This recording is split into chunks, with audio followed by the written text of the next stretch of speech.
Okay. వాక్యంలోనికి మనం వెళ్తున్నాం. అంతకంటే ముందు ఒక మంచి మాట మీకు చూపించాలని నేను అనుకుంటున్నాను.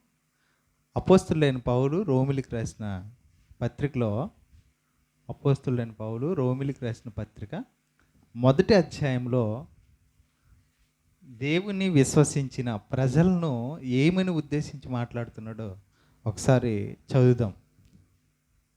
మనం ఎవరమో అన్న దాని గురించి సంఘాన్ని ఉద్దేశించి రోమా పట్టణంలో ఉన్న దేవుని విశ్వసించిన క్రీస్తును విశ్వసించిన సంఘాన్ని ఉద్దేశించి వారిని ఏమని సంబోధిస్తూ పరిచయం చేస్తున్నాడో ఒకసారి చూద్దాం. అపోస్తులైన పౌలు రోమిలికి రాసిన పత్రిక మొదటి అధ్యాయం మొదటి నుంచి చదువుదాం. యేసుక్రీస్తు దాసుడును అపోస్తులుగా నుండుటకు పిలువబడిన వాడును దేవుని సువార్త నిమిత్తం ప్రత్యేకింపబడిన వాడినైన నేను పౌలు రోమాలో ఉన్న దేవుని ప్రియులందరికీ అన్నాడు. అంటే రోమాలో ఎవరున్నారంట? సంఘం ఉందంట. ఆ సంఘం ఎవరంటే దేవుని ప్రియులు, దేవునికి నాకు ప్రియులు.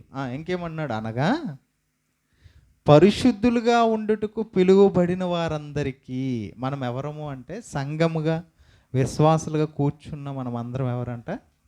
పరిశుద్ధులుగా ఉండుటకు పిలువబడిన వారందరికీ శుభమని చెప్పి వ్రాయినది. సంఘము అంటే సంఘంలో విశ్వాసులు అంటే ఎవరో తెలుసా? పరిశుద్ధులుగా ఉండుటకు పిలవబడిన వారు. అందుకోసమే అపోస్తులైన పౌలు ఎక్కడ రాసినా ఇదే మాట వాడతాడు. పరిశుద్ధులందరికీ శుభములు, వందనములు. దేవుని పిల్లలందరికీ శుభములు, దేవుని పరిశుద్ధులందరికీ అంటాడు. ఈ మాట నాకు చదివినప్పుడు చాలా సంతోషం అనిపించింది. అంటే సంఘములో ఉన్నవారిని ఉచ్చారణ చేసేటప్పుడు లేదా మాట్లాడేటప్పుడు ఏమని సంబోధించాలో నేర్చుకున్నాను నేను. పరిశుద్ధులుగా పిలువబడిన వారు. అందుకని మీరు పరిశుద్ధులను నిర్దోషుల్ని ఉండవలనని జగత్తు పునాది వేయబడక మునిపే అంటాడు. మీరు పరిశుద్ధ జనమును అని అంటాడు. రాజులైన యాజక సమూహము అంటాడు. అంటే ఈ లోనకు వచ్చిన మనం, సంఘంలోనికి వచ్చిన మనం దేవుని పరిశుద్ధులు, దేవుని ఎదుట పరిశుద్ధులు, రాజులైన యాజక సమూహం అని ఎంతో గొప్పగా దేవుడు మన గురించి చెప్పుకుంటున్నాడు. మాట తగినట్టు ఉండాలి కదరా అంటారు. మరి దేవుడైతే మన గురించి చాలా గొప్పగా అనుకుంటున్నాడు. మనం మన గొప్పతనం ఏంటో చూపించాలి. రైట్, పాఠంలోనికి వెళ్దాం. ఈరోజు పాఠం heavenly safety locker. Heavenly safety locker. ఇంగ్లీష్లో హెవెన్లీ సేఫ్టీ లాకర్ అనే అదేది మనకు అర్థం కావట్లేదేమో కదా. ఈ పాఠం అంతా విన్న తర్వాత ఆ హెవెన్లీ సేఫ్టీ లాకర్ ఏంటో మనకు అర్థమవుతుంది. ఓకేనా.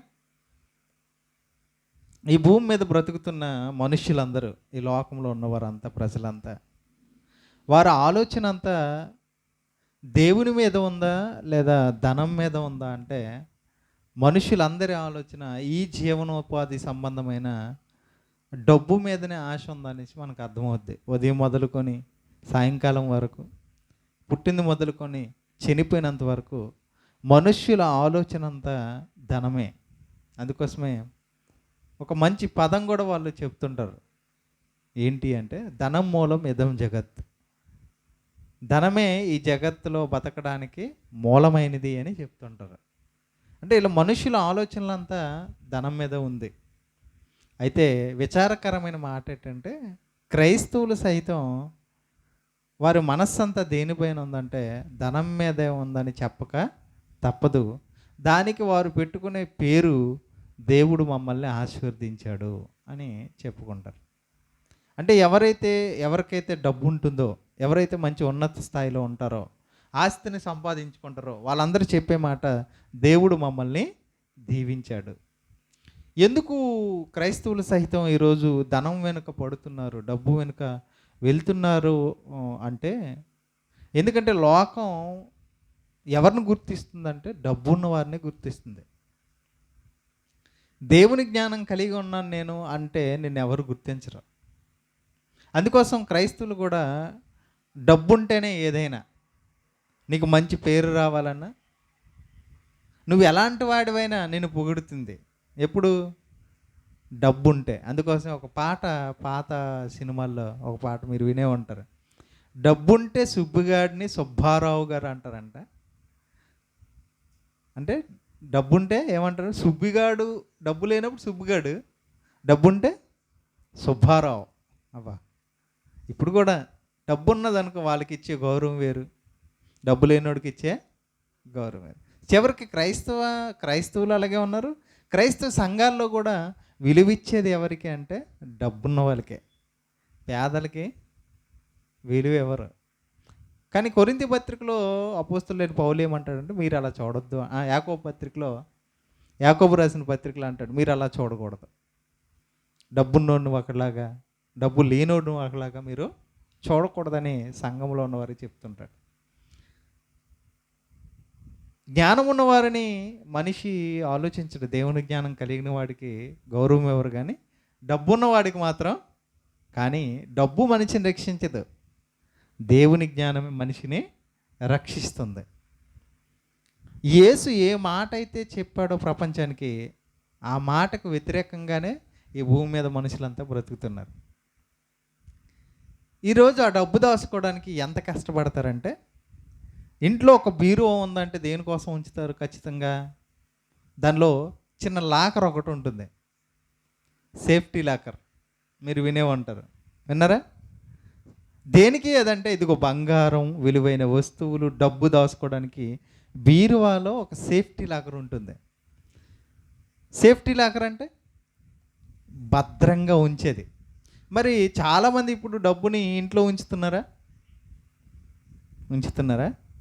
ఇంట్లో ఉంచితే ఎక్కడ దొంగలు పడి ఆ ఆస్తిని లేదా బంగారాన్ని కొట్టేస్తారన్న భయంతో ఆ డబ్బు అంతా ఎక్కడ వేస్తున్నారంటే, ఎక్కడికక్కడ కోకొల్లలుగా కొన్ని ఉన్నాయి. నీ డబ్బును భద్రపరుస్తాం, నా దగ్గరికి రండి అనేవి బ్యాంకులు. ఎన్ని రకాల బ్యాంకులు వెలిసాయి? ఇన్ని రకాల బ్యాంకులు ఎందుకున్నాయంటే డబ్బు దాచుకునేవారు అంతమంది ఉన్నారు కనుక. వారు ఏం చెప్తున్నారు, ఇదిగో మా బ్యాంకు చాలా మంచిదండి, మీరు మా దగ్గర దాచుకోండి, మీ డబ్బుకి మేము భద్రత ఇస్తాం. అందుకోసమే ఇన్ని మినీ బ్యాంకులని, పెద్ద బ్యాంకులని, చిట్ ఫండ్స్ అని రకరకాల పేర్లతో ఈరోజు సమాజంలో బ్యాంకులు ఉన్నాయి. ఎందుకు అవి అంటే, ఇదిగో మన డబ్బును దాచుకోవడానికి, మనం కష్టపడిన డబ్బుని దాచుకోవడానికి. అయితే అందులో భద్రత ఉందంటారా? బ్యాంకుల్లో భద్రత ఉందా? ఉండదు.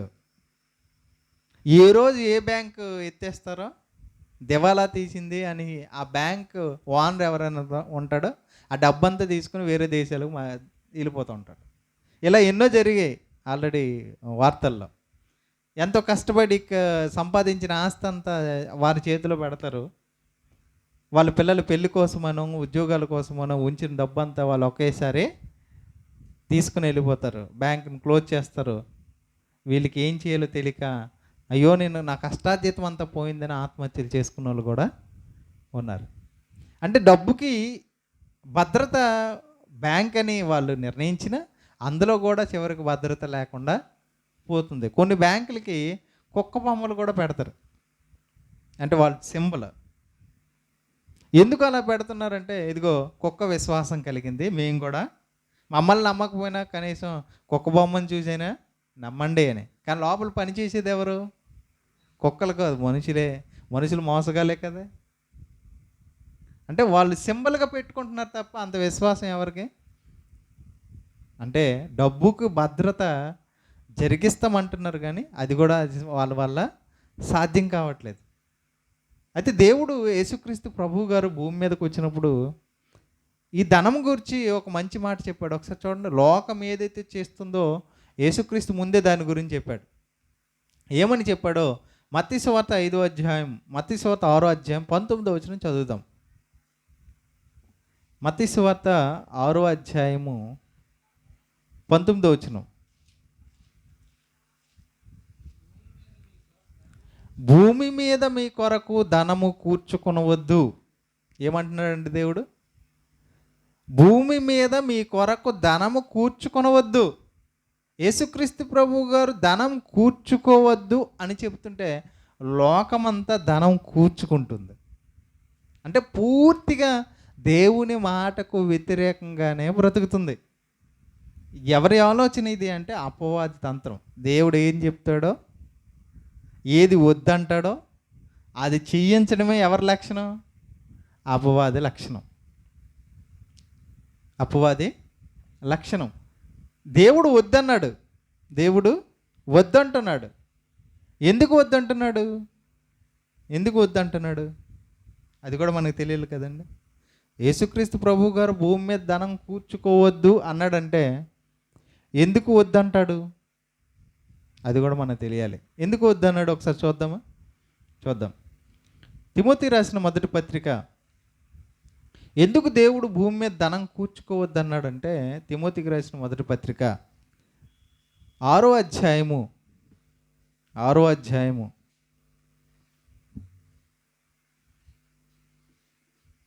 9-10 వచనాలు చదవండి. తిమోతికి రాసిన మొదటి పత్రిక 6వ అధ్యాయం 9-10 వచనాలు. ధనవంతులొకటకు అపేక్షించేవాడు శోధనలోను ఉరిలోను అవివేకయుక్తములైన హానికరములైన అనేక దురాశలలో పడుదురు. ఎందుకు వద్దన్నాడంటే ఇదిగో చెప్తున్నాడు. ధనవంతులొకటకు అపేక్షించేవారు అంటే ధనం సంపాదించాలి, డబ్బున్న వాడిని అవ్వాలనుకున్న వారికి యేసుక్రీస్తు ఏం చెప్తున్నాడంటే దాన్ని ఇష్టపడేవారు ఎక్కడికి వెళ్తారంట? శోధనలోను సమస్యల్లోకి వెళ్తారంట, ఊరిలోను అవివేకయుక్తములైన హానికరములైన అనేక దురాశల్లోనూ పడుదురు. అవునా? ధనం ఉంటే అంత సమస్య ఉంటుందా? డబ్బు సంపాదించే అంత సమస్య ఉంటుందా? ఈరోజు చూడండి, ట్రైన్ జర్నీ చేశారు అనుకోండి, బస్ జర్నీ చేసేటప్పుడు అనౌన్స్మెంట్ ఎక్కువ వినిపిస్తుంది. ఏమని? మీరు బంగారం ధరించుకున్నారా, దొంగలు ఉన్నారు జాగ్రత్త. అవసరమైతే మీ గోల్డ్ చైన్ కోసం, బంగారం కోసం పేక కూడా తీసేసే అవకాశం ఉంది. నీ డబ్బు కోసం నీ ప్రాణాన్ని తీసే సైతం ఉంది. అంతెందుకండి, ఆ డబ్బును పట్టుకొని ఏది మీ దగ్గర ఒక 10,000 జోబులో పెట్టుకుని వెళ్తే మీ మనసు ఎలా ఉంటుందో ఒకసారి ఆలోచించండి. అది నీ చేతిలో నుంచి బయటికి వెళ్ళినంత వరకు నీకు ఎలా ఉంటుందంటే ఎవరు ఎప్పుడు ఎలా కొట్టేస్తారో అన్న భయంతోనే ఉంటావు. ఒకరి ఇంట్లోనే ఒక 1,00,000 రూపాయలు ఉందనుకోండి, నువ్వు మనశ్శాంతిగా పడుకోగలవా? నిద్ర వస్తుందా? లేచిపోతుంటావు, ఏమైపోయిందో. ఎక్కడికి వెళ్తావు? మళ్ళీ సేఫ్టీ లాకర్లో పెట్టావు కదా. మరి ఎందుకు భయం నీకు? ఎందుకు? చూడండి, దానివల్ల ఏమొస్తుందంట? ధనవంతులొకటికి అపేక్షించిన వారు శోధనలోను ఉరిలోను అవివేకయుక్తములను హానికరమైన అనేక దురాశలు. డబ్బున్నవారు వారు అనుకున్నవన్నీ చేస్తారు ఆ డబ్బు పోయేంత వరకు. రకరకాల దురాశలను అనుభవించాలి, లోకాన్ని ఎక్కువగా అనుభవించాలన్న ఆలోచనలోకి వెళ్ళిపోతాడు. అంత ఆస్తిని మొత్తం పోగొడుతుంటాడు. అవసరమైతే ఆ డబ్బు కోసం ప్రాణాలు తీస్తాడు. ఆ డబ్బు సంపాదించడం వేరొకటి ఈయన ప్రాణం కూడా తీసేస్తాడు. అంటే ప్రమాదం, ఎంత ప్రమాదం పొంచి ఉంది కనుకనే యేసుక్రీస్తు ఏం చెప్తున్నాడు? మీరు భూమి మీద ధనమును కూర్చుకొనవద్దు అన్నాడు. ఇంకేమంటున్నాడు? అట్టివి మనుష్యులు నష్టములోను నాశనములోను ముంచివేయును. ధనం ఏం చేస్తుందంట? ధనం ఉంటే బాగా బతకొచ్చని మనం అనుకుంటున్నాం, ధనం లేని వారు. కానీ దేవుడు ఏమంటున్నాడంటే ధనం ఉంటేనైనా అవి మనుషులు నష్టంలోను నాశనములోను ముంచివేయును. ఎందుకనగా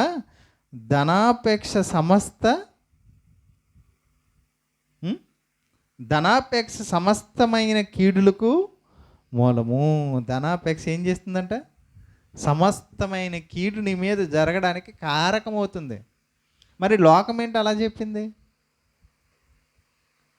లోకం ఎప్పుడు చమత్కారంగానే చెప్తుంది. అర్థమవుతుందా? దానివల్ల చాలా ప్రమాదం ఉందని బైబిల్ చెప్తుంది. దానివల్ల చాలా ప్రమాదం. అదే మాట మత్తయి సువార్తలో కూడా యేసుక్రీస్తు చెప్తున్నారు. చూడండి ఒకసారి, మత్తయి సువార్త 6వ అధ్యాయం 19వ వచనం. భూమి మీద మీ కొరకు ధనము కూర్చుకొనవద్దు. ఎందుకంట చెప్పాము ఇంతవరకు. ఇంకేముంటుందంటే ఇక్కడ చిమ్మెటయు తుప్పును తినివేయును, దొంగలు కన్నం వేసి దొంగిలిస్తారు. చెప్పాడు ఆయన, నువ్వు తుప్పు పట్టేస్తుంది, చిమ్మెటి తినేస్తుంది, దొంగలకు అన్నం వేసేస్తారు. ఈరోజు బ్యాంకుల్లో ఆన్లైన్ మోసాలు జరుగుతున్నాయి, మీకు తెలుసా? అంటే మీ అకౌంట్లో ఉన్న అమౌంట్ని, డబ్బుని మీకు తెలియకుండానే కొట్టేస్తారు. దొంగతనం అంటే జోబుల్లో ఉన్నవి తీసేయడం వరకు మనకు తెలుసు, కానీ ఇప్పుడు ఆన్లైన్ బ్యాంకింగ్లో మనం అన్నీ చేస్తున్నాం కనుక తొందరగా మన ఆన్లైన్లో అమౌంట్ మొత్తం తీసేస్తున్నారు. అంటే అలా కూడా దొంగతనం చేస్తున్నారు. ఇప్పుడు మనం బ్యాంకులు అంటే అమౌంట్ దాచుకుంటున్నాం, డబ్బులు. కానీ పురాతన కాలంలో డబ్బులు ఎలా దాచుకునేవారు తెలుసా మీకు? చూద్దాం బైబిల్ నుంచి. అంతకుముందు డబ్బుని ఎలా దాచుకునేవారో యెహోషువ గ్రంథం 7వ అధ్యాయం 21వ వచనం చూడండి. యెహోషువ గ్రంథం 7వ అధ్యాయం 21వ వచనం. ఈరోజు మనం బ్యాంకుల్లో దాస్తున్న వాటిని అప్పుడు ఎలా దాచుకునేవారంటే, యెహోషువ గ్రంథం 7వ అధ్యాయం 21వ వచనం.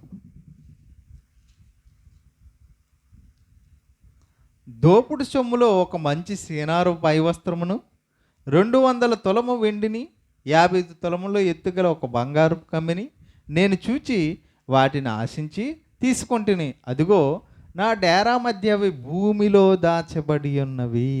ఎక్కడ దాచాడంటే, అప్పుడు ఎలా దాచుకునేవారు అంటే ఇదిగో భూమిలో దాచేవారంట.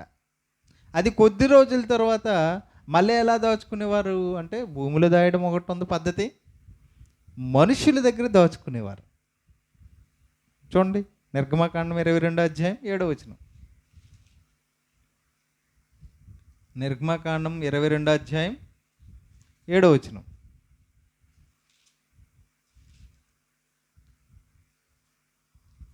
ఒకడు సొమ్మైనను సామానైనను జాగ్రత్త పెట్టుటకు తన పొరుగువానికి అప్పగింపినప్పుడు అది ఆ మనిషిని ఇంటి నుండి దొంగిలింపబడే అని ఉంది. అంటే ఎవరికి ఇచ్చేవారు అంట అంటే, డబ్బుని, వారు కష్టపడిన డబ్బుని మరొక మనుషుని దగ్గర దాచుకునేవారు.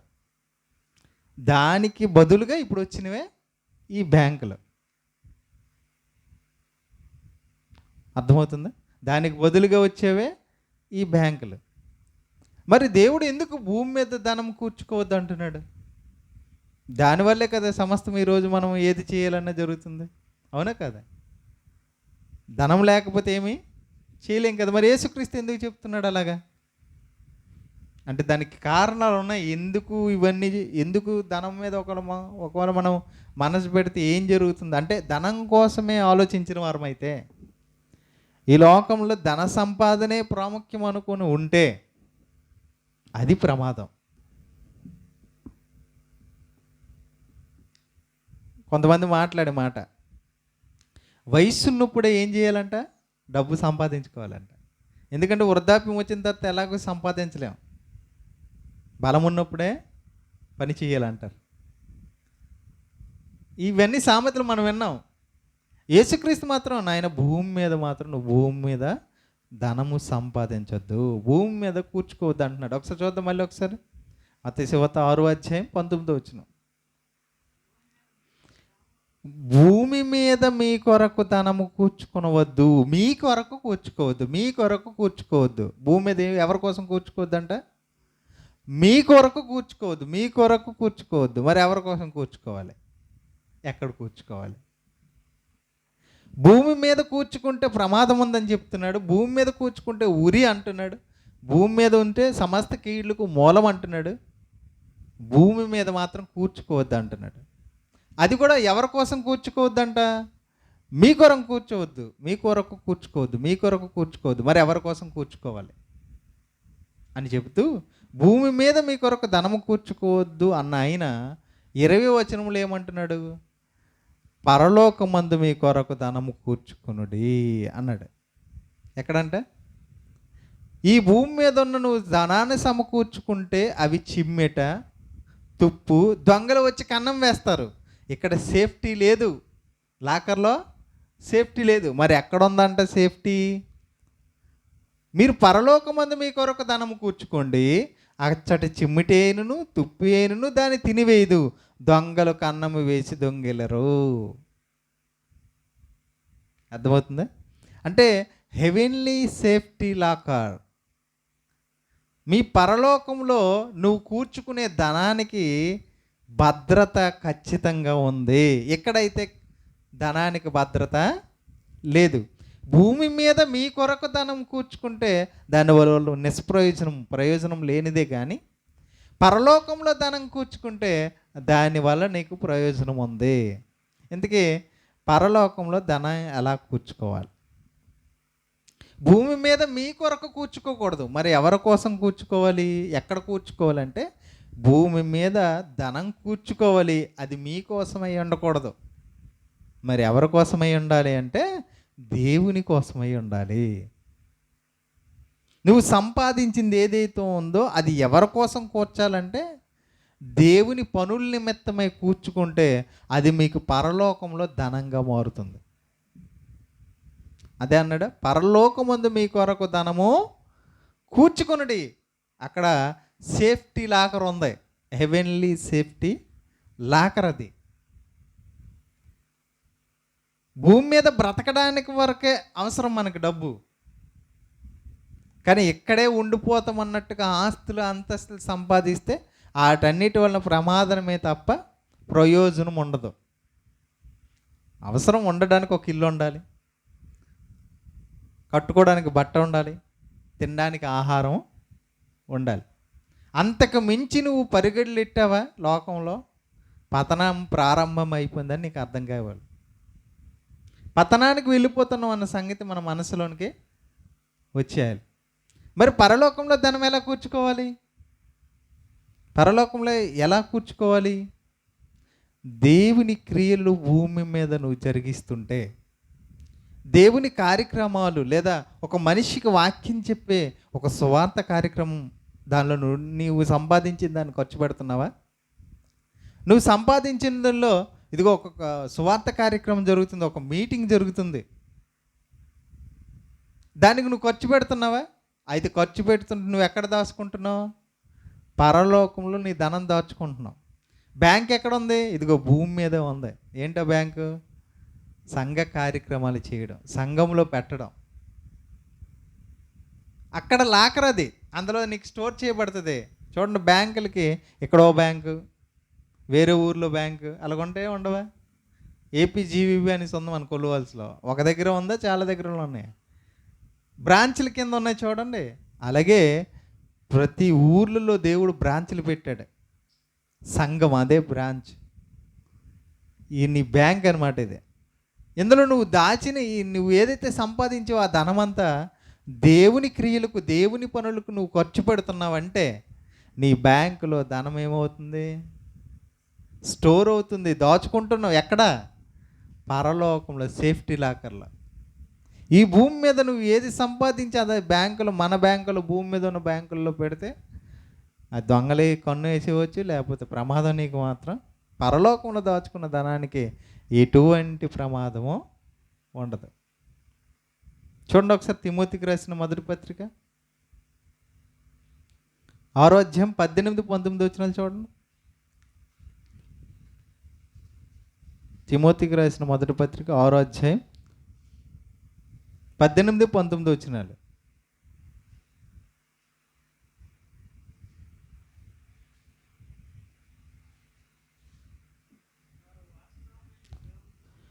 వారు వాస్తవమైన జీవమును సంపాదించుకున్న నిమిత్తం రాబో కాలమునకు మంచి పునాది తమ కొరకు వేసుకొనుచు మేలు చేయవారును. ఇదిగోండి ధనం చెప్తున్నారు, సత్క్రియలు అనుదానము గలవారును. ఏంటంటే ధనం ఏంటంటే పరలోకంలో కూర్చుకునే ధనం ఏంటంట? సత్క్రియలు. సత్క్రియలు అంటే సత్యం అంటే వాక్యం, క్రియలు అంటే పనులు, వాక్య సంబంధమైన క్రియలు, దేవుని పనులు. ఇదేంటంట? దేవుని పని జరిగించాలంటే, ఒక కార్యక్రమం పెట్టాలంటే ఊరుకునే అయిపోద్దా? ఉచితంగా అయిపోద్దా? చాలా డబ్బులు ఖర్చు పెట్టాలి. ఎవరైతే తన ధనాన్ని ఈ పనుల కోసం ఖర్చు పెడతారో, సత్క్రియల కోసం ఖర్చు పెడతారో, అవి ఎక్కడ నువ్వు సంపాదించుకుంటావంట? వాస్తవమైన జీవమును సంపాదించుకున్న నిమిత్తం రాబోవు కాలమునకు మంచి పునాది ఏంటి అంటే ఇదిగో సత్క్రియలు అనుదానము. ఔదార్యం గలవారును తమ ధనములో ఇతరులకు పాలిచ్చేవారనే ఉండవాలని వారికి ఆజ్ఞాపించుచున్నాడు. చూసారా? మళ్ళీ 17వ వచనంలో ఒక మంచి మాట దేవుడు రాపించాడు చూడండి. ఇహమందు ధనవంతులైన వారు గర్విష్ఠులు కాక అస్థిరమైన ధనమందు నమ్మిక ఉంచక సుఖము అనుభవించుటకు సమస్తమును మనకు ధారాళంగా దయచి దేవుని యందే నమ్మిక ఉంచాలని ఆజ్ఞాపించము అని చెబుతూ, ఇదిగో ఒకవేళ ధనం ఉందా, ఆ ధనం సత్క్రియలో పెట్టండి. ఈ బ్యాంకుల్లో ఇంట్రెస్ట్ బ్యాంకులు వాళ్ళు పిలుస్తుంటారు, మా బ్యాంక్ రండి, మా బ్యాంక్ పిలిచి ఒక మాట చెప్తుంటారు. అంటే మనం డబ్బులు వాళ్ళకి కట్టాలని, దాచుకోవాలని. మా బ్యాంకులో నువ్వు దాచావనుకోండి, డబ్బుకి మీకు ఎంత ఇంట్రెస్ట్ ఇస్తామంటారు, వడ్డీగా ఎక్స్ట్రా ఇస్తామంటారు. ఎంత ఇస్తారు వడ్డీ? బ్యాంకులో వడ్డీ ఎంత? 1%. 1%, 100 రూపాయలకి రూపాయి, లేదా 2 రూపాయలు, లేదా 10 రూపాయలు, అంతకు మించి ఉండదు. కానీ నువ్వు దేవుని దగ్గర డబ్బు దాచావు అనుకో, పరలోకంలో ధనం కూర్చుకున్నావు అనుకో, దానికి ఇంట్రెస్ట్ ఎంత తెలుసా? 100%. ఎంత? 100కి. ఇలాంటి బ్యాంక్ ఎక్కడైనా ఉందా ప్రపంచంలో? చూడండి, 100కు 100%. ఒకసారి చూడండి, లోకాసు వార్త 12వ అధ్యాయం 15వ వచనం.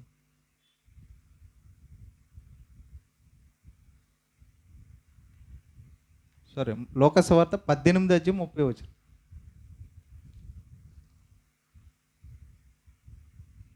లోకాసు వార్త 18వ అధ్యాయం 30వ వచనం.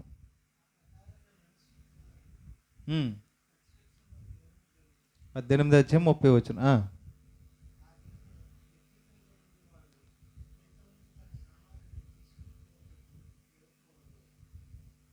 తమ్ముడు 30 వచనం.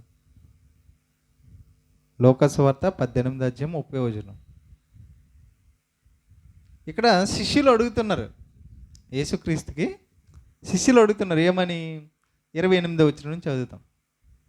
పేతురు, ఇదిగో మేము మాకు కలిగిన వాటిని కలిగినవి విడిచిపెట్టి, ఇదిగో పేతురు గారు అడుగుతున్నారు అనమాట యేసుక్రీస్తుకి, అయ్యా లోకంలో మాకున్న బంధువుల్ని, మా భార్య పిల్లల్ని, మా తల్లిదండ్రుల్ని, ఆస్తిని, వీటన్నిటిని విడిచిపెట్టి మీ దగ్గరికి వచ్చాం కదా అని అడుగుతున్నారు అనమాట.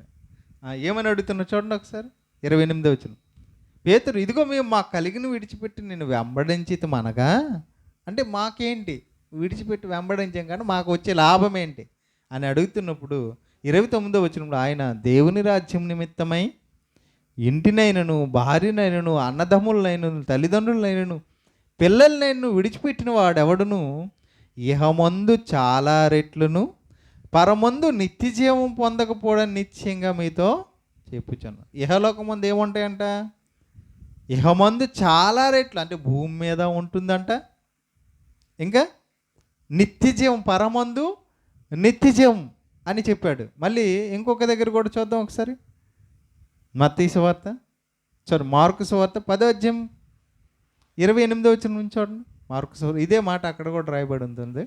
మార్కు సువార్త 10వ అధ్యాయం 28 నుంచి 30 వచనాలు చదువుతాం. మార్కు సువార్త 10వ అధ్యాయం 20 నుంచి 30 వచనాలు. పేతురు, ఇదిగో మేము సమస్తమును విడిచిపెట్టి నిన్ను వెంబడించితమని ఆయనతో చెప్పసాగాను. అందుకు యేసు ఎట్లనెను, నా నిమిత్తము సువార్త నిమిత్తము ఇంటినైనను, అన్నదమ్ములనైనను, అక్క చెల్లెలనైనను, తల్లిదండ్రులనైనా, పిల్లలైన, భూములైన విడిచిన వాడు ఇప్పుడు ఇహమందు హింసలతో పాటు 100 అంతులుగా ఇండ్లను, అన్నదమ్ములను, అక్క చెల్లెండ్లను, తల్లులను, పిల్లలను, భూములను, రాబోవు లోకమందు నిత్య జీవమును పొందును. మీతో నిశ్చయంగా చెప్పుచున్నాను అంటున్నాడు. భూమి మీద ఎంతంట? 100 అంతులుగా. ఇహమందు హింసలతో పాటు 100 అంతులుగా ఏముంటాయంట? ఈ భూమి మీద కూడా ఏముంటాయంట? ప్రతిఫలం ఉంటుందంట. 100 అంతుల మనకు అర్థం కాదేమో 100 అంతులు అనేసరి. ఆ, నువ్వు దేవుని పనిలో ఖర్చు పెట్టి దేవుని దగ్గర పనుల్లో ఉంటే నీ నీ కుటుంబాన్ని నీ ఆస్తిని విడిచిపెట్టి ఉంటంట దేవుని కోసం ఏదైనా నువ్వు ఇవ్వడానికి సిద్ధపడతంట నీకు నూరంతులుగా దేవుడు ప్రతిఫలం ఇస్తాడంట. ఈ భూమి మీద కూడా కొన్ని చూపించాడు. ఏంటి అంటే, ఈరోజు నేను ఉన్నాను, దేవుని పనిలో ఉన్నాం. మనం ఎక్కడికైనా వెళ్ళామనుకోండి, కుటుంబంలో రక్త సంబంధులు కూడా చూపించినంత గౌరవం ఎవరికి ఇస్తారు? వాళ్ళు ఏమవుతారు మనకు అసలు? మీ అక్క, మీ చెల్లి, మీ తమ్ముడు కూడా నిన్ను పట్టించుకోరు. అవునా? వాళ్ళ ఇంటికి వెళ్తే గ్లాస్ నీళ్ళు ఇవ్వడం కూడా కష్టమే. అదే ఒక క్రైస్తవుడి ఇంటికి వెళ్ళు, నువ్వు ఒక మీటింగ్కి వెళ్ళు, తల్లిదండ్రుల్లాగా ముసలివారు ఉంటారు, అక్క చెల్లెల్లాగా మీ సమాన వయస్కులు ఉంటారు, పిల్లలు చిన్నపిల్లలు ఎంతమంది, వీళ్ళంతా ఎవరు? నువ్వు ఇంట్లో ఉన్న ఒక ఇద్దరిని ముగ్గురిని విడిచిపెట్టి వారిని ఎదిరించి నువ్వు దేవుని ఆలోచనలోకి వస్తే నీకోసం దేవుడు ఎంతమందిని సిద్ధపాటు చేశాడు? నూరంతులు. అక్క, చెల్లి, తమ్ముడు అన్న ఆ ప్రేమ ఆప్యాయత ఎక్కడ తెలుస్తుంది మీకు? దేవుని సంఘంలో, దేవుని కార్యక్రమాల్లో. మీరు రాకపోతే అడుగుతుంటారు మీ గురించి, అమ్మ మీరు ఎందుకు రాలేదు? చుట్టాలు అడుగుతారా? రాకపోతే మంచిదిలే, నువ్వు వస్తే మళ్ళీ నీకోసం ఖర్చు పెట్టాలి. కానీ సంఘం అలా ఉండదు. దేవుడు ఇస్తున్నాడా? ఇస్తున్నాడు. చూడండి, రాబోలోకమందు నిత్యజీవం ఈ భూమి మీద కూడా నీకు నూరంతులుగా ఆయన ఇస్తున్నాడు. అదంతా మనం సంపాదించుకోవాలి. అక్కడ సంపాదించుకోవాలి, ఇక్కడ కాదు. ఎందుకంటే భూమి మీద సంపాదించినవి, భూమి మీద ఉన్న నువ్వు, చివరికి భూమి కూడా ఏదో ఒక రోజు అంతమైపోతుంది. అదే యేసుక్రీస్తు రెండవ రాకడ. కానీ పరలోకంలో కూర్చుకున్న ధనానికి చిమ్మిటి ఉండదు, తుప్పు ఉండదు, దొంగిలింపబడదు. చూడండి, ఈరోజు ఆస్తుల పేరిట ఒకరి ఆస్తిని ఇంకొకరు దోచుకుంటున్నారు. ఆ భూములు కూడా దోచుకుంటున్నారు చివరికి. వాళ్ళ పేర్లు మార్చి వీళ్ళ పేర్లు పెట్టుకొని. మరి ఇది ఇన్ని మాటలు ఉంటున్నప్పుడు మరి క్రైస్తవులు ఎందుకు ఇంకా ఈ ధనం మీద ఆశ, భూమి మీద ఆశ అలా గుంజుకుంటున్నారు ఎందుకు? యేసుక్రీస్తు కూడా ఈ మాట చెప్పాడు కదా. లోకసువార్త చూడండి ఒకసారి, 12:15 లోకసువార్త. యేసు చెప్పిన మాట, లోకసువార్త 12:15. మరియు ఆయన వారితో, మీరు ఏ విధమైన లోభమునకు ఎడమియక జాగ్రత్త పడుడి. మీరు ఏ విధమైన లోభమునకు ఎడమియక జాగ్రత్త పడుడి. లోభమునకు ఎడమియక అంటే దేవుని కార్యక్రమాలలో మనుష్యులు ఖర్చు పెట్టడానికి లోభత్వం చూపిస్తారు. దేవునికి ఇచ్చేస్తే మరి నాకెలా? అదే మీ ఇంట్లో ఉన్నవారి కోసం ఖర్చు పెట్టడానికైతే అప్పుడు ఏం ఆలోచించవు, ఎంత ఖర్చు పెట్టడానికే సిద్ధం, నీకోసం ఖర్చు పెట్టడానికి సిద్ధం. మరి దేవుని దగ్గరికి వచ్చేసరికి నీకోసమైతే 1000 రూపాయల డ్రెస్ అయిన కొంత, లేదా నీకోసమైతే నీ కుటుంబం కోసమైతే ఎంత ఖర్చు పెట్టడానికే రెడీగా ఉంటావు. మరి దేవుని కోసం ఖర్చు పెట్టడానికి అంటే వెనకడుగేస్తావు. కుటుంబం కోసమైతే వెనకడుగు అసలు ఇవ్వు, వెనక తీయవు అసలు. మరి దేవుని కోసం, దేవుని కార్యక్రమాల కోసం అయితే, ప్రియులారా, లోభమునికి ఎడవవద్దు అంటున్నాడు యేసు. వాళ్ళకి చెప్తున్నాడు, లోభమునికి ఎడమియ్యక జాగ్రత్త పడుడి. ఒకని కలిమి విస్తరించుట వాని జీవమునకు మూలం కాదు. నీ ఆస్తి విస్తరించడం దేవుని ఆశీర్వాదం కాదు. కానీ ఈరోజు సమాజం అంతా, క్రైస్తవ సమాజం అంతా ఆస్తి అంతస్తులు పెరిగేసరికి ఏమనుకుంటున్నారు? దేవుడు మమ్మల్ని దీవించాడు అంటున్నారు. యేసుక్రీస్తు ఏమంటున్నాడు? మీ కలిమి విస్తరించుట జీవమునకు మూలము కాదు. అది జీవానికి తీసుకెళ్ళేది అని కానీ, నా వలన వచ్చేది కానీ కాదు. ఆయనే చెప్పాడు కదా, ఏమని? ధనవంతుడు పరలోక రాజ్యంలో ప్రవేశించుట దుర్లభము అన్నాడు ఆయన. ఏమన్నాడు? సూది బెజ్జములో ఒంటి దూరుట కంటే ధనవంతుడు పరలోక రాజ్యంలో దూరుట అసంభవం అంటున్నాడు. ఆయనే పరలోకానికి ధనవంతులు రారు అన్నప్పుడు ధనవంతుడిగా దేవుడే నన్ను చేశాడని నువ్వు చెప్తున్నావంటే అబద్ధమా రైటా? దేవుడేమంటున్నాడు? ధనవంతుడు పరలోక రాజ్యంలో చేరుట కష్టం. అంటే నేను ధనవంతుడిగా ఒకవేళ నిలబెట్టాడు అనుకో, లేదా నేను డబ్బున్నవాడికి చేశాడంటే దేనికోసం చేశాడు? నీకు ఉందంటే నువ్వేం చేయాలి? దేవుని కార్యక్రమంలో పెట్టాలి. లేదా లేనివాడు ఉన్నాడా, వాడికి సహాయం చేయాలి. అందుకోసం నీకు ఇచ్చాడు ఒకవేళ నీ దగ్గర ఉంటే. అంతే తప్ప నువ్వు దాన్ని ధన సమృద్ధి చేసుకోవడానికి, ధనాపేక్ష పెంచుకొని లోకంలో బతకడానికి కానీ కాదు. ఒకవేళ నీ దగ్గర ఉందా, దేవుడు నీకు ఇచ్చాడా, అయితే దేనికోసం ఇచ్చాడు? అది ధనాపేక్ష కలిగి నువ్వు ఇంకా లోభత్వం కలిగి ఉన్నావు అనుకో, లోపిపోయి ఉన్నావు అనుకో, దానివల్ల ప్రయోజనం నీకు అందుకు ఇవ్వలేదు. ఒకవేళ నీకు ఇచ్చాడా, అది దేవుని కోసం ఖర్చు పెట్టేలే. మీ దగ్గర చాలామంది అంటారు కదా, పాకెట్ మనీ అంటారు. అంటే జోబులో కానీ పర్సులో కానీ ఎంతో కొంత ఉంటుంటాయి కదా. అసలు దేవుని కార్యక్రమాలు నిజంగా ఉన్నోడికైతే అసలు జోబులో డబ్బులే ఉండవు. నాకు తెలుసు ఏ రోజు ఏ కార్యక్రమంకి వెళ్తానో ఏ రోజు జోబులో డబ్బులు ఉన్నాయంటే అయిపోతాయి. ఖర్చు పెట్టే దేవుని కార్యక్రమం ఖర్చు పెట్టడమే, లేదా దేవుని ప్రజలు ఎవరుంటే వాళ్ళకి ఇచ్చేస్తూ ఉండమే, ఏదో ఒక పని చేసేస్తూ ఉండమే. ఎందుకు అవసరం లేదు, ధన సమృద్ధి మనకి అవసరం లేదు, ధనాపేక్ష మనకు ఉండకూడదు. డబ్బులు ఉండాలి ఇంటి అవసరాల కోసం లేదా దేవుని పనుల కోసం ఉండాలి, కానీ ధనాపేక్ష ఉండకూడదు. అంటే ఆశ, డబ్బు సంపాదించిన డబ్బును దేవుని కోసం ఖర్చు పెట్టకుండా ఆపేది ఏంటంటే లోభత్వం. అది ఉండకూడదు. నీ కలిమి నీకు లోభత్వాన్ని తీసుకెళ్తుంది, పిసనారితనం. కావాలని చూడండి, డబ్బున్నోడు ఒక అడుక్కున్నోడికి డబ్బులు ఇవ్వాలంటే చిల్లరిస్తాడు. లేని మనం ఏం చేస్తాం, 100 రూపాయలైనా 50 రూపాయలైనా ఇలాగ ఇచ్చేస్తాం. అదేంటి ఆస్తిపరుడేమో రూపాయి కాయిన్స్ ఇచ్చాడు, ఆస్తి లేని నువ్వేం చేస్తున్నావు, 100 అయినా 200 అయినా ఇచ్చేయడానికి ఇష్టపడుతున్నావు. ఎందుకంటే నీళ్ళు లోభత్వం లేదు. అలాగే దేవునిలో ఉన్న మనలో దేవుని కోసం ఖర్చు పెట్టేటప్పుడు నీకు ఈ లోభత్వం ఉండకూడదు. అలా ఉన్నావంటే నువ్వు భూమి మీద సంపాదించుకుంటున్నావండి. పరలోకంలో ధనం కూర్చుకోవాలని నీకు లేదనమాట. 100 రొట్టెలు దేవుడు ఇస్తాడు ఆయన.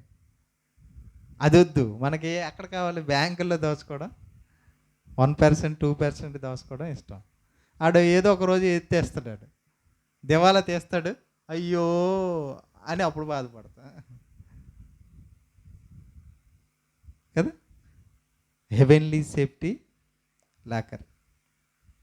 ఈ భూమి మీద దేశాలు ఉన్నాయి కదా, దేశాల మధ్య కరెన్సీ వేరు. భారతదేశంలో రూపీ, సింగపూర్లో ఒక కరెన్సీ ఉంటుంది, అమెరికాలో డాలర్. మరి ఈ దేశంలో ఉన్న కరెన్సీ వేరొక దేశంలో ఉపయోగపడదు. అప్పుడు ఏం చేస్తారంటే ఎక్స్చేంజ్ ఆఫీస్ ఉంటాయి. ఎక్స్చేంజ్ ఆఫీస్ ఉంటాయి. దాన్ని ఏమంటారు, మంచి పేరు ఉంటుంది, foreign exchange officer. Foreign exchange office ఉంటాయి. అంటే ఏంటంటే మన డబ్బుని తీసుకుని వెళ్ళామనుకో, ఆ దేశం డబ్బుతో కొల చూసి ఎంత కావాలో అంత ఇస్తారు అక్కడ. అది తీసుకుని వెళ్తే ఆ డబ్బును అక్కడ ఉపయోగించుకోలేదు. ఒకవేళ అమెరికా వాళ్ళు మన దేశానికి వచ్చారనుకో, అమెరికా డాలర్స్ ఆ ఆఫీస్ దగ్గర ఎక్స్చేంజ్ చేసుకోవాలి. అంటే మన ఇండియా కరెన్సీ రూపాయల్లోకి మార్చుకోవాలి.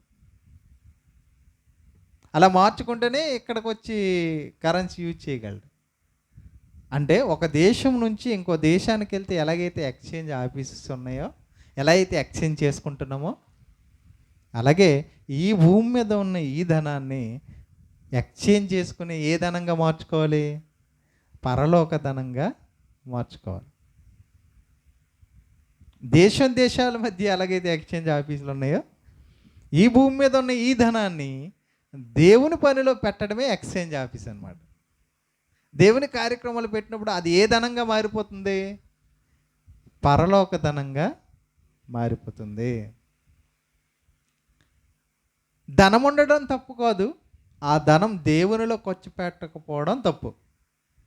అందుకోసమే ఒక మంచి మాట లోకాసు వార్తలో యేసుక్రీస్తు ప్రభు చెప్తాడు, లోకమంతా సంపాదించి నీ ప్రాణం పోగొట్టుకుంటే ఏమి ప్రయోజనం అని చెబుతూ, ఒక ధనవంతుడు ఆయన సంపాదించిన దాంతో ప్రాణమా తినుము త్రాగుము సుఖించుము అన్నప్పుడు దేవుడు, వేరువాడా ఈ రాత్రి నీ ప్రాణం పోతే నీ ధనం అంతా నువ్వు సంపాదించిందంతా ఏమగును అని చెబుతూ చివరిలో ఒక మంచి మాట చెప్తాడు. చూడండి, లోకసువార్త 12:21.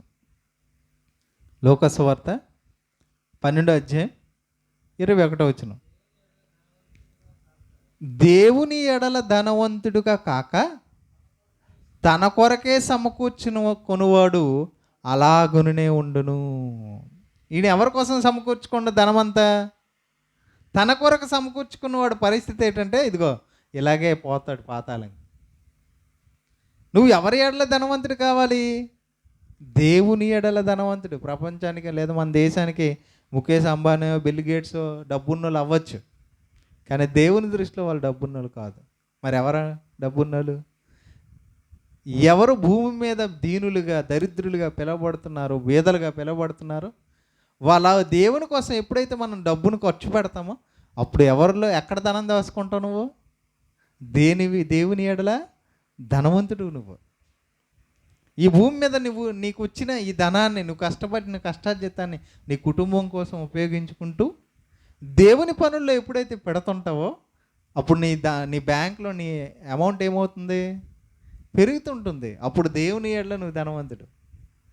అప్పుడు దేవుడు ఆయన ముందు నిలబడినప్పుడు నీ బ్యాంకులో ఎంత దాచుకున్నావా, నీ లాకర్లో ఎంత అమౌంట్ ఉందో చూడు, బలా నమ్మకమైన దాసుడా అనాలి నేను చూసి. అది కోరుకోవాలి మనం. ధనం గురించి సామెతల గ్రంథంలో ఒక మంచి మాట దేవుడు రాయించాడు. చూడండి, సామెతల గ్రంథం 11:28. సామెతల గ్రంథం 11:28.